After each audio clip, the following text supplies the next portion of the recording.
Sumakit ang ulo ni Donna at naalala niya na kung hindi lang dahil sa kaibigan niya at sa nurse na nag-abort sa kanyang pinagbubuntis ay dapat may anak na siya. Nalungkot at nagalit na naman si Donna dahil sa naalala. Sinundan niya ang iyak ng sanggol at natagpuan niya ito sa isang madilim na parte ng kalsada. Hindi nakapasok sa trabaho si Donna, kaya nagtataka si Katrina dahil tinawagan niya si Donna at sinigurado nitong papasok siya. Naisip ni Katrina na baka masama pa din ang pakiramdam ni Donna. Nanghihinayang si Katrina dahil birthday pa naman niya kinagabihan. Madaming tao ang umattend sa birthday ni Katrina. Ginanap ito sa isang sikat na bar. Maingay at masaya ang okasyon. 12:00 na ng gabi. Sunod-sunod pa rin ang pagdating ng mga kaibigan niya. Kaya naman nag-retouch siya ng makeup sa banyo. Habang siya ay nag-aayos ng mukha, ay may narinig itong iyak ng sanggol. Napatingin siya sa paligid. Walang katao-tao, kaya naisip nitong baka imahinasyon niya lamang iyon. Ngunit muling umiyak ang sanggol. Tuloy-tuloy na ito. Sa unang tingin ay walang tao sa banyo pero sirado ang mga pinto ng cubicle. Kaya inisa-isang buksan ni Katrina ang mga ito. Unang pinto ay wala. Pangalawa wala. Hanggang sa umabot siya sa pinakahuling pinto. Tuloy-tuloy pa din ang pag-iyak ng sanggol. Kaya sigurado na si Katrina na nandoon sa loob ng huling cubicle ang sanggol. Pero laking gulat niya nang wala pa ring tao sa loob.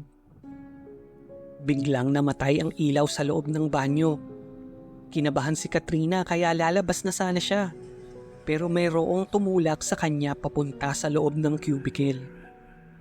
Napaupo siya sa toilet bowl. Walang ilaw kaya hindi niya nakita kung sino ang tumulak sa kanya. Pero rinig na rinig niya ang umiiyak na sanggol sa kanyang harapan. Kinilabutan at natakot si Katrina. Napasigaw siya ng malakas.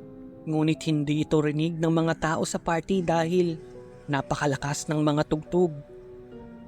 Walang dumating para tulungan si Katrina at kinaumagahan ay natagpuan siyang walang buhay sa loob ng cubicle.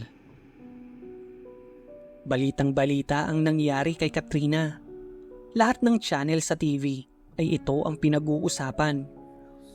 Habang pinapanood sa balita ng isang buntis na babae ang nangyari kay Katrina, ay biglang may tumawag sa kanya.